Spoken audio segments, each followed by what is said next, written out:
Have you ever felt overwhelmed with all that's going on in the world? Sometimes we don't realize that we can make a difference. My name is Debbie VanGrieken, and it is my hope to inspire you to take small steps towards social impact. Join us each week as we have conversations with those who have taken simple steps towards living a more sustainable and socially conscious lifestyle. If you want to make social impact, let's start small. The Small Steps podcast is proudly sponsored by Moya Shea Products.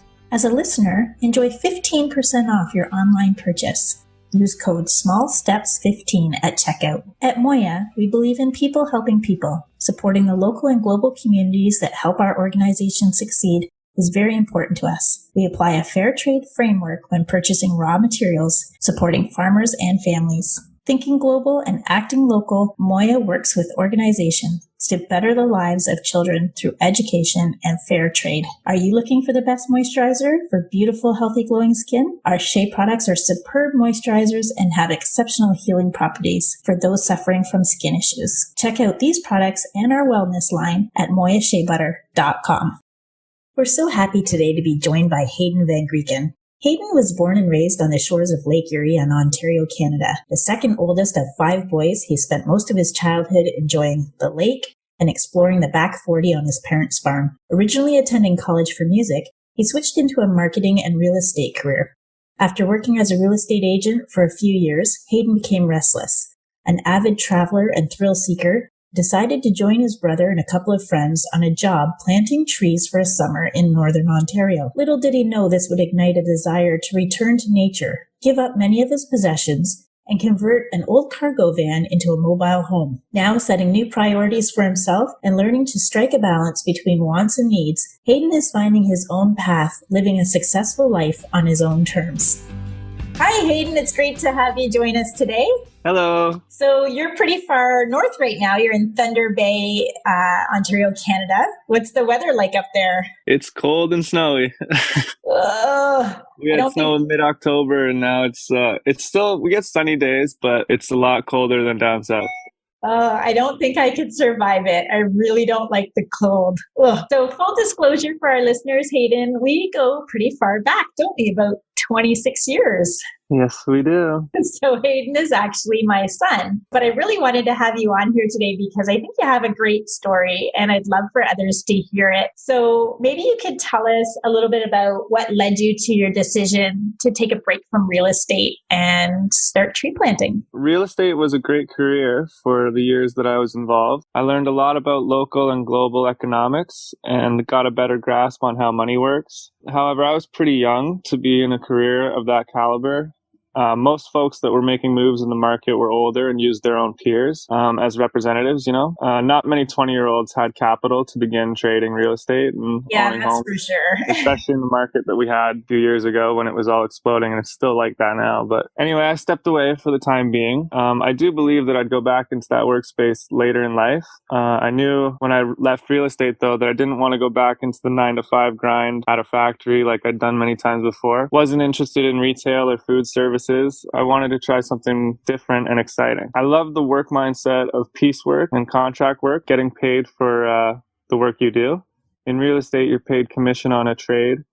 And with tree planting, you're paid by how many trees you plant. I knew I could push my body and my mental to a point of success in this job. And I also love the outdoors and the deep backcountry camping. And with tree planting, you get to live and work in a community deep in the forest. So it was kind of like it tied it all together. So I thought I'd give it a shot. That's really cool. So I can imagine that the conditions are pretty harsh. You said that you have to physically push yourself, not only your physical, but your mental. You're out, you're isolated, you're away from a lot of people, you're in small groups and out in the forest. Maybe you can tell us about some of the conditions that you experienced there. Typical conditions of the tree plant lifestyle. It's a lifestyle.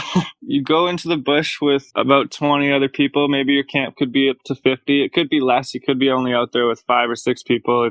Yes, different setups can be like that. But ours typically looked like this. 20 to 50 people. We drive into a remote access camp. So this site could be on a logging road 100 kilometers from any town, deep, hundreds and hundreds from any city, deep in the bush, outside a small community in remote Canada. We set up personal tents, or in my case, I park my van, and then we help set up the communal base. So there's like a mess tent, there's outhouses, washroom facilities, and then we bring a cook trailer in for the kitchen staff so that they can feed all the planters and the other staff. We bring a supply of food that'll last a week or two, and then we do town runs on the weekends. Bring a shower shack with us so everybody can stay clean. And we bring a big trailer called a reefer. It's a refrigerated trailer that holds all the trees that are going to be planted, and that gets refilled every week or two. The season in Ontario usually starts in early May and goes to late July with bailout contracts and extra trees that could push the season into August. So bailout would be like if another company or our company, maybe a different crew, is running up to the deadline and all their trees aren't in the ground, then crews will link up and bail them out to like push the last final couple 100,000 trees, get them in the ground kind of thing. Right. So yeah, in May, since we're up north so far, we wake up and it's still freezing cold. Sometimes there's snow on the ground. Sometimes it's still snowing. The ground can be frozen. So yeah, that's brutal. That makes it hard to get a tree in.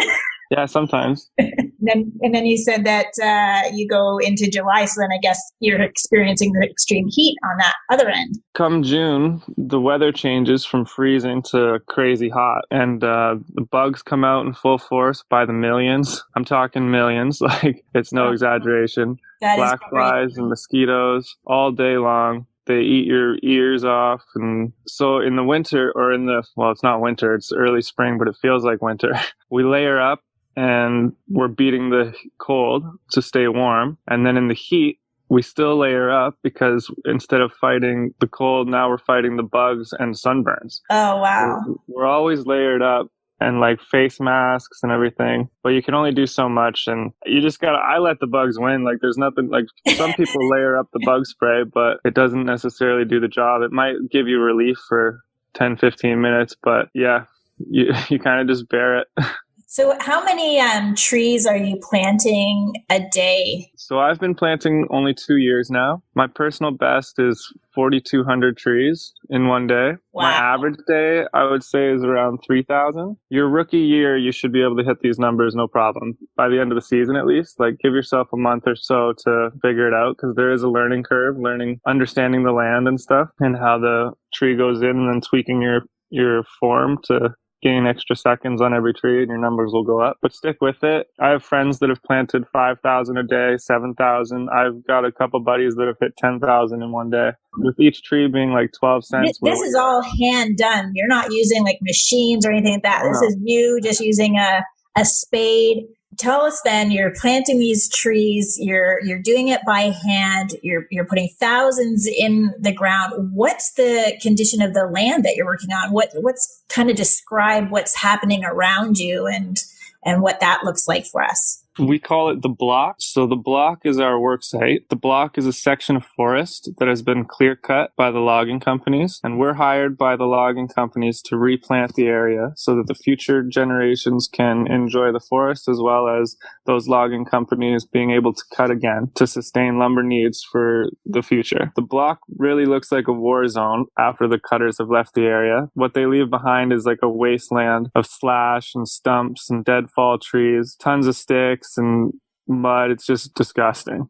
Trees that don't pass to be used for lumber, they're all left and broken. It's pretty grim and scary when you're a rookie to just show up into this clear cut thing. So yeah, you got bags with you and a shovel, small little shovel, and veterans, like vet planters. You'll see a rookie planter's shovel will be like 4 foot long, maybe less than that, maybe 3.5, maybe 4. But a veteran's shovel, you'll notice, is like 2 feet or smaller. They shave them down really small so that they can stay closer to the ground all day, because the motion to plant the tree is like shovel in the ground, hand in the bag, grab a tree in the ground, move. You're grazing through the land like an animal grazing a pasture, right? So if the animal's head's down eating food, he's going to clear land. So that's what the planter's doing, staying down. So if you have a tall shovel, you're bending up and down too much. So you'll see the vet's shovels are really small. That's really That's a funny cool.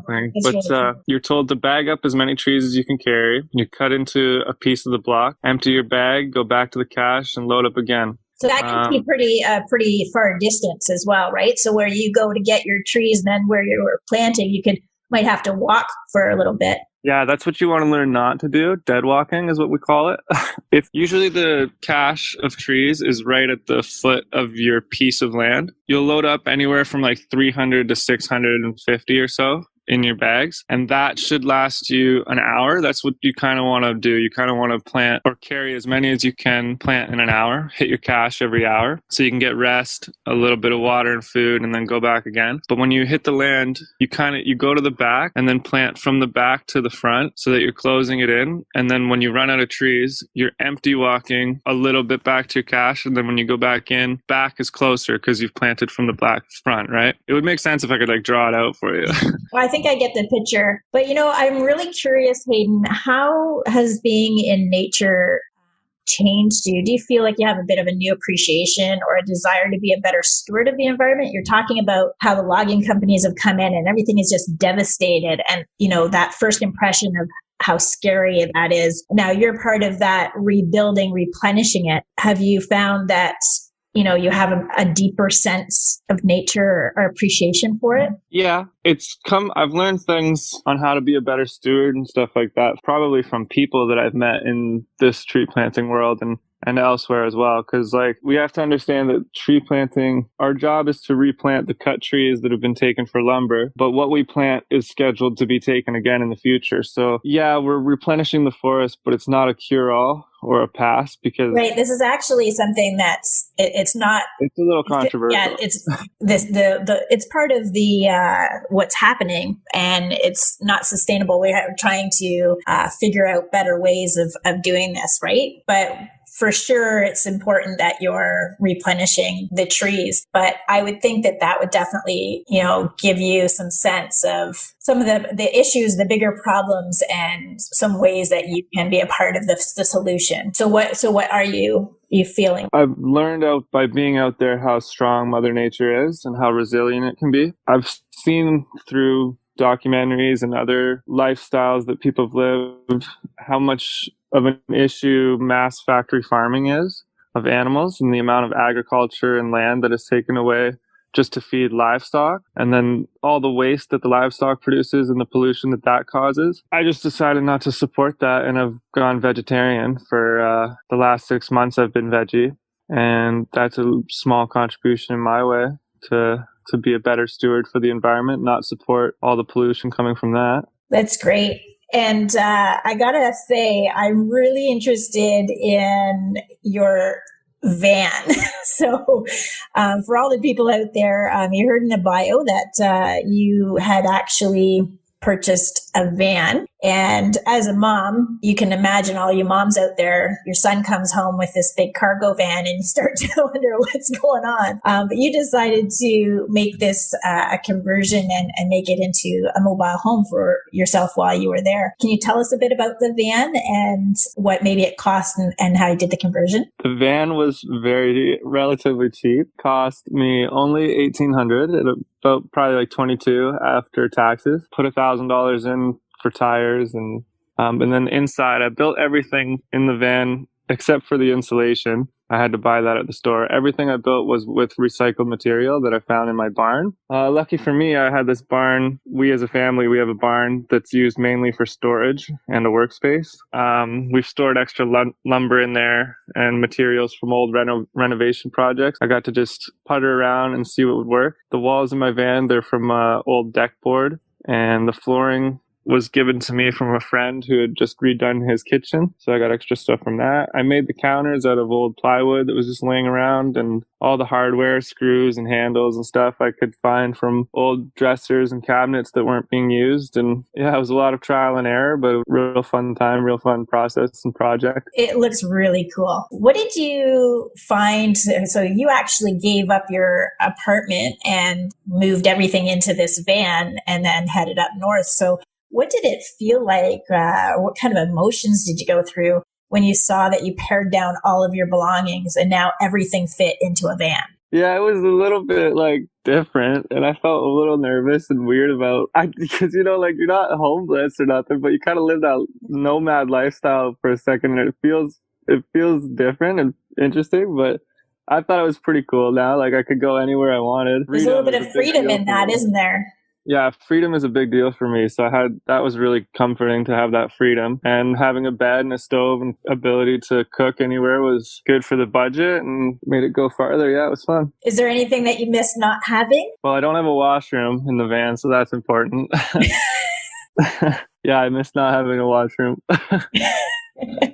So now I know for the winter season where you're up in Thunder Bay, you're going to be staying in a small apartment until your season starts again, and you'll be taking the van back to the camp.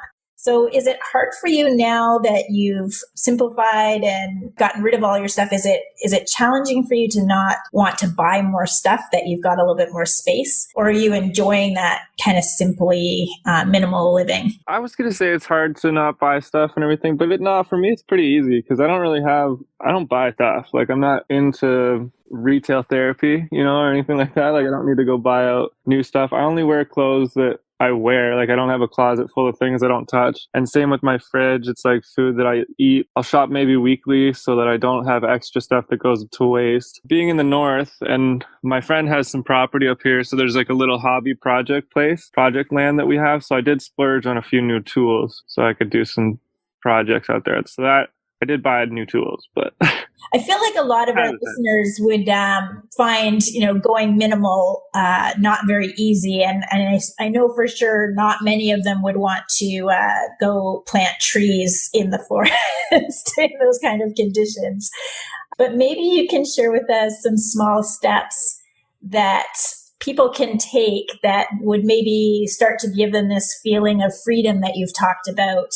You've talked about, getting back in contact with nature and, just being a little bit freer. What would you suggest people can do? I would say the easiest step that I could suggest would be thrift shopping is a really good one. You can find tons of deals, cheap items that are trendy and look great, made of good quality stuff if you take the time to look around. I exclusively shop thrift for all my clothes now. Salvation Army, Value Village, Goodwill, stuff like that. Maybe try to do one veggie day a week, like no meat Mondays or something like that. And then maybe add another day or see if you can do more. There's tons of meat substitutes at the grocery store if you look around. And then I've switched. I don't buy coffee at the Tim Hortons too much anymore. Maybe once in a while you're out with friends and you grab one, but supporting a local coffee shop, and you can buy beans by the bag there and then cook or make your coffee, brew your coffee at home. So then you're supporting a local farmer you're supporting a farmer afar with fair trade, and then you're supporting a local business to grow. So like everybody wins in that situation. Little things like that. You don't have to think you're saving the world doing some crazy huge thing, but every small step adds up when more people do it. Yeah, absolutely. That's the whole basis of this podcast. We really firmly believe. Yeah, right. I'm finding that a lot of young people, they're trying to find their way. You're carving out your own path. I think that we can hear from your passion that you're finding more passion and purpose in your life. Do you have any advice for young people who are wanting to live their best life, what they should maybe start thinking about? Don't be afraid to be different. Things might look weird from the outside, but if you feel aligned and that what you're doing is true to you, then go for it. That's what I'd say. That's awesome. Do you have any future goals or aspirations, things that you've got coming up on the horizon? Near future, no. Kind of just like get through the winter, let's go tree plant. And then in the future, though, I'd like to buy some land and build a little sanctuary, little hobby farm, animal shelter, and like live a little like homesteady. There's a lot of like opportunity in North Canada I've seen, so I want to be there for that. Yeah, definitely. And the prices are much more affordable. Yeah, being in real estate in the South, and then coming up here and seeing the market, it's quite night and day. Yeah, exactly. Well, Hayden, I really appreciate you taking the time to talk with us today, share a little bit about your journey. If people wanted to see some pictures of your van, I know you have an IG account. What's that? I think it's just my name. So it's just double check. At Hayden VanGrieken. Yeah. So we'll put that in the show notes for people who want to check out pictures of your van. It's quite cool. Again, all made from recycled materials, and it's a nice, comfortable living space while you're out in the the forest. I appreciate you taking the time. I'm happy that we were able to talk. I think that it's really neat for a parent to see your child kind of strike out on their own and try different things. And like you said, just not be afraid to be different. You're not taking the same path even as some of your brothers who have a little bit more traditional path. And there's nothing right or wrong about that. It's great to see is all thriving and just doing you. So thanks again for talking with us today, and we look forward to seeing you soon. Stay safe up there. No problem. Thanks for having me. Thank you for listening to Start Small. I hope you enjoyed today's episode and found a small step you can take today. Make sure you share it with a friend. And if you have not done so yet, make sure you hit the subscribe button. And if you are enjoying this podcast, consider taking a moment and leaving us an honest review in your Apple podcasting app so more people can be inspired to take small steps towards social impact.